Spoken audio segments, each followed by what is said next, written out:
Ассалаумағалейкум, қалайсыздар? Бүгінгі сабағымызға қош келдіңіздер. Бүгін біз жаңа пост Pindodo пайдаланушылар үшін номері бірінші жеткізуші компания. Бұл не үшін деген тақырыпта сабақ жүргізетін боламыз. Сабақ Pindodo сайтын жиі қолданатын пайдаланушыларға арналған, яғни Pindodoны білетін адамдарға.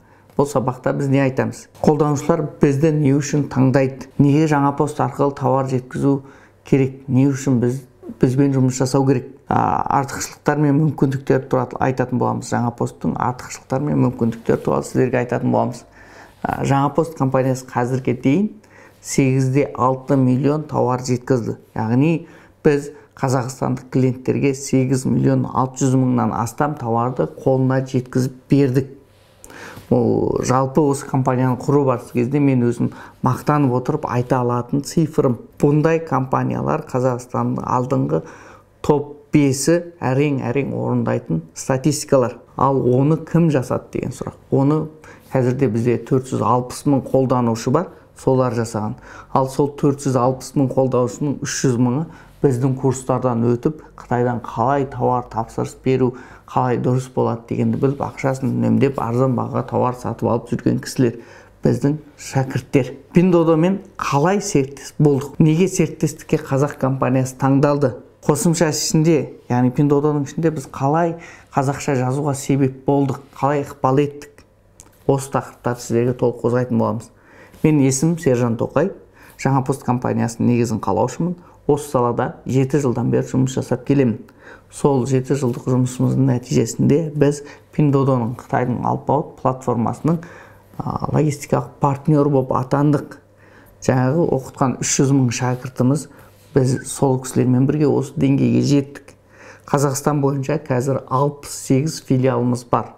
Қазақстандықтар кез келген қазақстандық өзіне ең жақын филиалымызды таңдау арқылы тауарын алады. Ал жаңа пост Pindodoның қалайша ресми серіктесі болды. Біз олардың қазір ресми серіктесіміз. Ал оны қайдан білесіздер? Приложенияның бірінші бетіне шығатын болсаңыздар, біздің атымыз жазулы тұр. Яғни официальный логистикалық серіктесі деген қарасаңыздар болады. Сайттан өзіңізге қажетті заттар тапсырыс беріп, алып жүрсіз. Pindodoны қолданып білесіз. Көптеген тауарларды алып, өз ақшаңызды үнемдеп жүрсіз.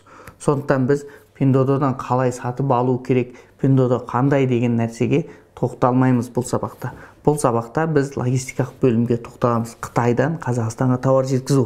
Ал сол алған тауарларыңызды жету барысында біраз мәселелер туындайды. Мысалға, қандай компанияны таңдасам болады? Қандай компания дұрыс? Бұл жерде және карго деген және тема қосылады. Ол карго деген не, курьер компания, логистика деген не деген сұрақтар болады.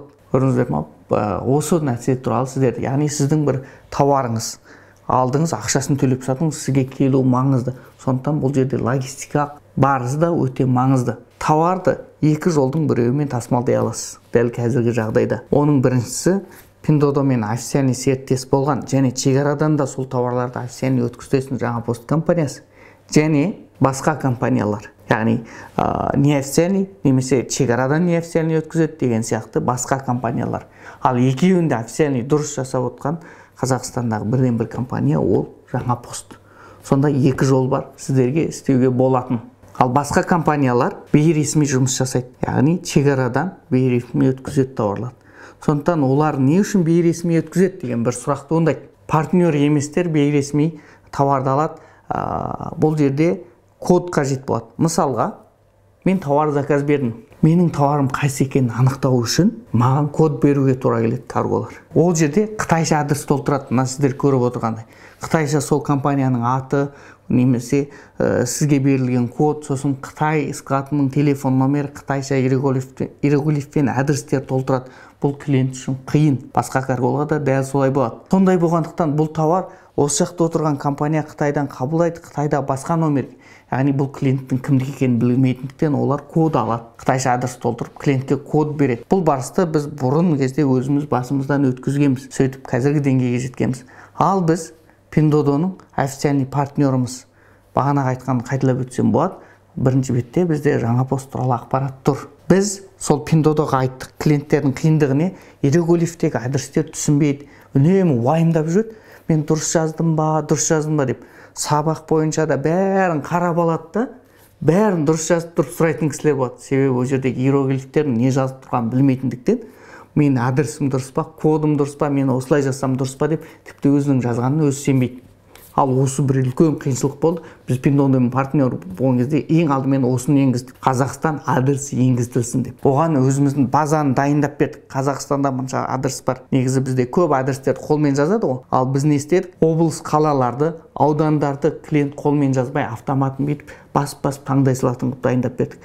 Соңындағы ауылдың, көшенің адрестерін ғана клиент қолмен жазатын қылып дайындап бердік. Яғни Pinduodo'ға заказ бергенде сіз қазақстандық адресіңізді толтырасыз. Және қазақстандық телефон номеріңізді толтырасыз, және өзіңіздің аты-жөніңізді жазасыз. Біз осы арқылы Pinduodo'ға ең алғашқы қадамымызды, официальный партнер болған алғашқы қадамымызды бірге жасадық. Енді қараңыздар, қазақстандық клиенттер үшін дайын болды. Біз Pinduodo'мен интеграция болғаннан кейін сразу Pinduodo'ны аламыз да бұл ақпараттарды сіздерге көрсетеміз жаңа постта. Бағанағы код алу деген осы жерде жоқ. Кодты сіз бізден алып сосын жазбайсыз. Керісінше біз сіз жазған кез келген ақпаратты Pinduodo'дан ала саламыз, және бұл тауардың сіздікі екенін білеміз. Бұл официальный партнер деген осы. Жаңа пост заводтан сіздерге тауарды келгенше толық жұмысқа сіз Pinduodo'ға заказ бересіз, сосын тауарыңызды алып келесіз. Осы жерде екі платформа, біріншісі Pinduodo, екіншісі жаңа пост, сіздердің тауарларыңыз өздеріңізге дейін жеткенше толық жауапкершілікті алады, официальный түрде. Бұл бірінші.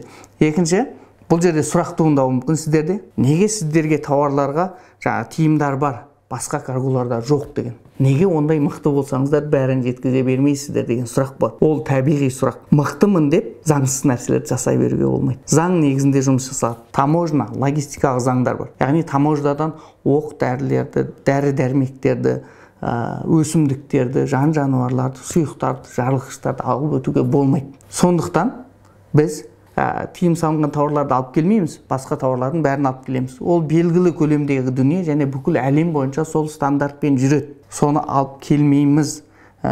Ал енді бұл нәрсе және де сол компанияның заңды түрде алып келуіне байланысты, және барлық тауарларды қабылдауына байланысты басқа карголар ол барлық тауарларды қабылдай береді. Шекараға келгенде, шекарада комиссия тексеру болған кезде тоқтайды, себебі оның ішінде өзі не тауар бар екеніне сенімсіз бәрін қабылдай берген. Бұл логистикалық срокқа әсер етеді, және сол бизнестің стабильностіне әсер етеді, ұзақ уақыт жүруіне әсер етеді. Сондықтан бейресми өткізу қауіпті, және уақытына гарантия жоқ. Бір күн тез келуі мүмкін, бір күн ақырын келуі мүмкін. Жеткізуге қатысты басқа да мәселелер жеткілікті.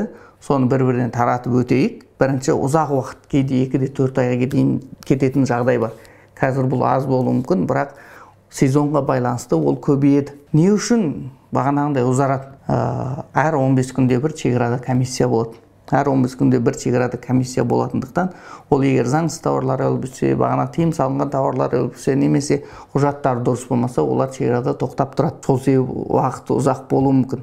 Екінші, тауардың жоғалуы. Бағанағы айтқандай коды дұрыс жазылмай қалған, немесе ол тауар Қытайдағы адреске келді, Қытайдағы адреске бері қарай қаралмайтын болса, бұған нақты жауапкершілік алатын адам болмайды. Сынуы. Официальный логистика мен неофициальныйдың бейресмидің айырмашылығы неде? Бұлардың келу барысында неофициальный барынша ақша үнемдеу үшін себестоимость қымбат болғандықтан барынша тығыздықтарды қысады. Сол кезде сыну пайда болады. Ал жаңа пост осыны 7 жылдық тәжірибесімен ең соңында айналып келіп барлық барыстың шешімін тапқан бірден-бір үлкен курьерлік компания. Біздің уақытымыз қазір бүкіл сайттағы статистика бойынша Қазақстандағы 68 филиалымызға орташа есеппен, мысалға Батысқа 15 күнде жетуі мүмкін, Алматыға 17 күнде, орта есеппен бүкіл Қазақстан бойынша 12 күнде жеткізіп отырмыз. Алматыны 7-де 10 күнде, ал басқа қалаларды 10-15 күнде жеткізіп отырмыз. Ең қиыр Батыстағы Орал, Атыраулар болса, ол 17 күнге дейін кетуі мүмкін. Сонда средний біз 12 күнде жеткізіп отырмыз. Ал басқа карголарда ол нәрсенің статистикасын шығарып алудың өзі қиын. Жай ғана статистикасын шығарып алудың өзі қиын. Сондықтан оның уақытын межелеудің өзі қиын. Екіншіден, біз статусты Pinduodo'мен партнер болғаннан кейін, біз олармен партнерствода келіскен бойынша 18 жерден тексереді. Бұл тауарды қабылдап алдың ба? Сортировка жасадың ба? Қытайдағы складтан шығардың ба? Ол шекараға жетті ма? Шекарада Затомышкадан өтті ма? Ростомышкадан өтті ма? Сосын сортировка центрге жетті ма Алматыдағы? Сосын одан бөлімшеге жіберілді ма? Бөлімшеге жетті ма? Клиент алды ма жоқ па деген 18 статуспен Pinduodo бізді аудит жасап отырады. біздің партнеріміз дұрыс жасап жатыр ма деп екеуміз бір-бірімізді аудит жасаймыз. Сол арқылы клиенттерге жеті үлкен статус, 18 кіші статус береміз. Ал карго басқалардың көбінде қандай? 2-3 статус. Қытайға келді, шекарадан өтті, Алматыға жетті деген 2-3 статус ғана болады. Ал ары қарай кетейік, тауарлардың жоғалуы бойынша. Кейде сіздің тауарыңызды өзіңіз тіркейсіз басқа карголарда. Ал жаңа постта сіз тіркеуіңіздің қажеті жоқ. Тек Pindodoға заказ берсеңіз болды, сіз заказ берген ақпараттар Pindodo бізге береді. Тек телефон номеріңізді, өзіңіздің телефон номерді дұрыс жазсаңыз ғана болды, жеткілікті. Себебі тіркелген номеріңіз арқылы да біз білеміз, себебі Pindodo оны бізге береді. Сондықтан ол тауарды алдын ала біз мындай тауарыңыз бізге келді, келе жатыр деп көрсететіндіктен жоғалған жағдайда да сразу төлеп беру, жауапкершілікке алу болады. Ал карголарда ол алмайды. Сіз өзіңіз тауарды тіркейсіз. Сондықтан ақпарат нақты болмайды. Келесі кеттік, жай ғана упаковка негізінде. Оң жақтағы біздің коробкалар жаңа пост деген скотчымен болса, сол жақтағы ол өзімізге белгілі сары скотч. Сары скотчтың жығылып бөлініп келу мүмкіндігі өте жоғары. Себебі арнайы КамАЗбен біздегі сияқты келмейді басқа карголарда. Көптеген өзі сияқты тауарлармен келеді. Неофициальный өтетіндіктен ода көптеген кедергілер бар. Сондықтан да сары скотчпен келеді. Осы нәтижеге қалай жеттік, Pindodoның аудитынан қалай өттік? Бірінші, біз Pindodoмен официальный партнер болмай тұрған кезде, біз өзіміз стабильный объемды алып келдік, клиенттің бәріне тауарды жеткіздік. Олар біздің бастан аяқ бірнеше жыл бойы істеп тұрғанымызға қарады да, объем жағынан аудиттан өткізді. Бірге жасасақ болады деп. Екінші рет не істеді? Официальный жақтан аудиттан өткізді. Сендер шекарадағы бүкіл жұмыстарың, КамАЗдарың, не өздерің КамАЗ болу керек, немесе басқа аутсорсинг компания болса, олармен договорыңыз болу керек деп, бізде 46 бап бойынша заңды түрде біз аудиттан өттік. Бұл заңды аудиттан өттік. Үшіншісі не істедік? Үшіншісі біз IT интеграциялық аудиттан өттік. Біздің IT командамыз сол үлкен Қытайдың платформасының IT командасымен еш қиындықсыз жұмыс жасауға дайын болды. Сол тесттен өткеннен кейін біз оларменен осы интеграция жасап Pindodoмен партнер болуымыздың негізгі бағытында біз не үшін жасап жатырмыз осы нәрселердің бәрін? Біз клиентке уақыт үнемдеп, энергиясын үнемдеп, сол уақыты мен энергиясына құрметпен қарағымыз келеді. Біздің басты мақсатымыз осы нәрсені жасау арқылы Қазақстан тасымал жүйесін цифрландырып, клиенттерге еш уайымсыз тауарын алуға мүмкіндік беру, сол мүмкіндіктерді жеткізу. Атаулы серіктес, біздің Pindodoмен серіктесіміз тұтынушыларымызға қандай мүмкіндіктер береді. Pindodoға бағдарлама ұсынған тауарларды бақылау, яғни қайда келе жатқанын көру, және қазақ тілінде көре алуға мүмкіндік береді. Біз Pindodoмен партнер болғаннан кейін бірден-бір қазақ тілінде ұстап отырған біз ғана. Бұл бірінші нәрсе. Яғни тауарыңыз қайда келе жатқанын Қытайда шыққаннан бастап, біздің скатқа жеткеннен бастап, өзіңіздің филиалыңызға барғанға дейін қазақша қай жерде келе жатқанын дейін толық көріп түсініп отырасыз. Бұл бірінші мүмкіндік. Екінші мүмкіндік, біз Қытайда салмақ өлшейміз. Негізі Pindodoмен партнерство бойынша бұл талап етілмеген, бірақ біздің клиенттерге пайдалы болу үшін, алдын ала клиенттер біліп отыру үшін, біз клиенттерге салмағын алдын ала Қытайға складқа келгенде өлшейміз. Сіз келгенде қанша төлейтініңізді, салмағы қанша болғанын сразу біліп отырасыз, және онлайн сол төлемді жасай аласыз. Үшіншісі, Қытайдан тауар алу процесі жеңілдеді. Уақыттарыңыз барынша тез болды. Бұрынғыдай мен код алуым керек еді, немесе қандай басқа жұмыстарды жасауым керек еді, тіркемедім, тауарымды қашан келеді деп отырпайсыз. Барлығы сайтта толық көрсетіліп отырады. Сіз тек қана Pindodoдан заказ берсеңіз ғана болды. Партнерствоның пайдасы осы. Сосын жаңа пост ұсынған мүмкіндіктер, яғни Қазақстанда кез келген тұрғын еш шектеусіз еркін қолдана алады. Pindodoның да жаңа постта толық қолданылады, және қазақша тілде өздеріне сервис көрсетіледі. Біздің Қазақстан бойынша 68 филиалымыз бар. Кез келген қазақстандық өзіне ең жақын филиалдан сол тауарын алып кете алады. Және сол филиалдан ары қарай жеткізіп бере аламыз. Біз осы нәрселер жасаудың арқасында қазірге дейін 8.600.000-нан астам тауарларды жеткіздік. Оны біздің приложенияның бірінші бетінен күнделікті өзгеріс бойынша қарап отыруға болады. 460.000-нан астам клиент болды. 68 бөлімшеміз бар. Осы сала бойынша 7 жылдан бері жұмыс жасап келеміз. Ал мен жеке өзімнің бір мақтанып айтылатын нәрсем, бір зат бар. Патриотизм дейді. Бизнестің жауы дейді, бірақ бизнес патриотизмнің көмекшісі дейді, яғни досы дейді. Бізде не болды? Біз осы бизнесті жасау арқылы Pindodoға қазақша енгізді. Ал құры қазақша деп даурықсақ, ештеме жазмасақ, онда бұл нәрсені кіргізіп алмауымыз мүмкін. Сондықтан Pinduoduo'ға қазақша жаздырту арқылы сіз Pinduoduo'ның ішінен біз арқылы жұмыс жасаңыз. Және жаңа посттың ішінен де екі жерден қазақша азу ете аласыз. Қайда келе жатқанын көріп түсініп отырасыз. Неге бізге қазақ тілінде жазу маңызды болды мен үшін алғанда? Мен жалпы өзім қарапайым қазақтың отбасында ержетіп мал баққан семьяның баласымын да. Кәдімгі қойшының баласымыз. Қазір Қытайдан алып келу бойынша номері бірінші посылка таситын компаниямыз. Оны ұялмай, ешқандай қысылмай айта аламыз. Және өздеріңіз секілді қазақтардың да сондай нәрседен қолы жететіндігіне мен тірі мысал бола аламын. Бұның бәрі іс әрекетпен, жұмыспен ғана келеді. Бағанағы қазақ тілін осы бизнесті дамыту арқылы да қорғай алдым да. Не үшін? Мен жаным қазақ, қаным қазақ қалай істеймін? Жұмыс бастаған кезде, Pinduoduo айтты, стандарт тіл барлық елге осы өңір орысша сөйлейді, қоя салайық дейді. Жоқ, қазақша болсын. Себебі қазақстандықтар бұл жерде 80% адам қазақ, былай дәлелдеп. Олардан отказ келді. Қазақстандықтардың телефоны осындай орысша екен, телефонның система тілі жоқ. Қазақша сөйлейтіндерге статистикасын беріп алды. Ең соңында бәрі логистикалық бөлім қазақшалады.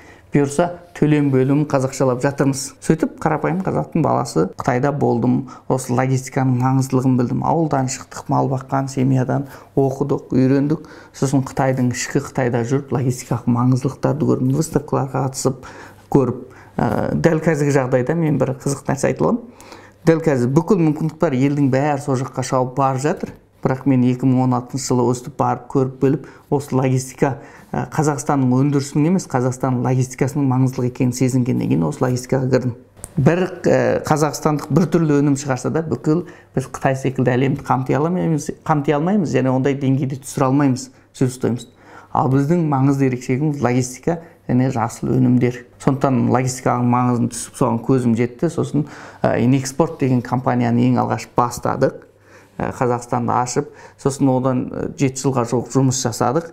7 жылдан кейін біз бүкіл қателіктерді жасау арқылы осы соңғы жылдында біз не істедік? Жаңа пост деген жаңа бренд шығардық. Бүкіл қазіргі бағана сіздерге айтқан басқа карго және біз деген нәрсе осы бізде сол басқаларменен бірге жұмыс жасап келе жатқан адамбыз. Қазір соны екінші деңгейге шығарған компаниямыз. Жаңа пост, яғни бүкіл клиенттердің қиындықтарын шешіп, уақыты мен энергиясын үнемдеп, мүмкіндік жасап, осы деңгейге сіздермен бірге келдік. Енді біздің миссиямыз қандай? Бағанағын жасаудағы мақсатымыз Қазақстан тасымал жүйесін цифрландыру, яғни логистиканы цифрландыру. Адамдар уайымдамайтындай, мен тауарым келді ма, жоқ па, не болды деп бір қиналмайтындай деңгейге жеткізу. Әлемнің тек қана қазір Қытайдан тауар алып келу емес, біздің қазіргі бастағанымыз осы жерде ең көп нәрсе болғаннан кейін ең көп зат Қытайдан келетін болсын, Қытайдан бастадық. Әлемнің түкпір-түкпірінен осыны алып келу. Ары қарайғы жалғастыру. Тасымал жүйесін цифрландырған тек Қытайдан келетін тауар емес, бүкіл әлемнен келетін тауарларды алып келу. Ал осы нәрселеріміздің бір шынайы результаты ретінде мына комментарийларға қарап, оқып, түсіне кетсеңіздер болады. Не үшін бізді таңдайсыздар жаңа пост компаниясын? Ол туралы айта кетейін. Жалпы рынокта үш нәрсе бар. Біріншісі ол Қазпошта. Қазпошта қандай? Қытайдан дәл қазіргі біз жеткізіп отқандай жеткізеді, бірақ әр килограммына $10 айналады. Өте қымбат. Екіншісі, тауарыңызды өзіңізге келгенде емес, Қытайда тұрғанда төлейсіз, сосын ғана бері жолға шығады. Үшін тауар кем дегенде үшіншіден 20 күн. Тез болғанда 20 күнде келеді. Бұл бірінші Қазпошта. Бұл баға жағынан, уақыт жағынан және төлем жағынан тиімсіздік. Екінші басқа карголар. Басқа карго негізінен неофициальный шекарадан кеденнен неофициальный өтетіндер. Жүйеленбеген. Бірінші, екінші мекен-жай енгізу керек, код алу керек деген нәрсе бар. Үшінші, тауар алу барысы қиын, қадағалау жоқ болады. Яғни тауарым қайда тұр, не істеді, дайын ба, жоқ па, барғаннан кейін ғана білесіз, сіздің тауар дайын емес деген нәрсені. Ал бізде сіз программадан көріп отырасыз. Сосын тауардың жоғалысыны кездеседі. Ол жағдайда төлеу процесі ұзақ болады. Возврат кейде бар, кейде жоқ болады. Неофициальный өткізгеннен кейін срокта сіздерге ешқандай гарантия жоқ. Комиссия келгенде тоқтайды. Комиссия кеткен соң жүреді. Тығылып қашып жұмыс жасалады. Ал жаңа пост қандай? 1 килограмм тауарды $4-5 жеткіземіз. Приложение толық жүйені бақылап отыруға сізге көмектеседі. Ешқандай қиындықсыз ешкіммен сөйлеспей-ақ приложение арқылы білесіз. Сосын Пиндодон тікелей серіктесіміз официальный түрде. Официальный серіктесіміз және шекарадан официальный өткіземіз. Кейде мындай жағдай Пиндодон мен официальный серіктес, бірақ шекарадан неофициальный өткізетіндер бар. Екеуін де барлығын толықтай заңды түрде ресми жасап отырған Қазақстанда бір компания біз ғанамыз. Сосын тауарларыңызды заңды өткіземіз. Барлық тауар біздің құжат сұрау себебіміз де сол. Заңды болу ол үкіметке де, халыққа да, жалпы бизнеске де, үш жаққа да толық пайдасын тигізеді. Сол үшін де клиенттер бізді таңдайды. Сол үшін де біз қазірге дейін номері бірінші ең көп клиентке сервис көрсетіп отқан компаниямыз. Жүйе болғандықтан да, мысалы басқа карголарда мындай болады, егер объем артып кетсе, құлап қалатын жағдай болады. Ал бізде осыны жүйелегендіктен объем артқан сайын өз филиалдарымыз санын арттырып, тезірек үлгеріп отырамыз. Ары қарай бізге туралы пікірлерді оқып шықсаңыздар болады. Бұл шынайы Инстаграмнан алған пікірлер. Бүгін жалпы сіздермен біздің Жаңапост компаниясы және Пиндодонның артықшылықтары туралы толық сабақты таныстырып өттім. Пайдалы болды деген үміттемін. Сіздерге ұнады деп ойлаймын. Себебі бұл жерде маңызды ақпараттарды сізге жеткіздім. Қосқан көңіл бөліп, назар аударып, соңына дейін болғандықтарыңыз үшін рахмет. Сау болыңыздар.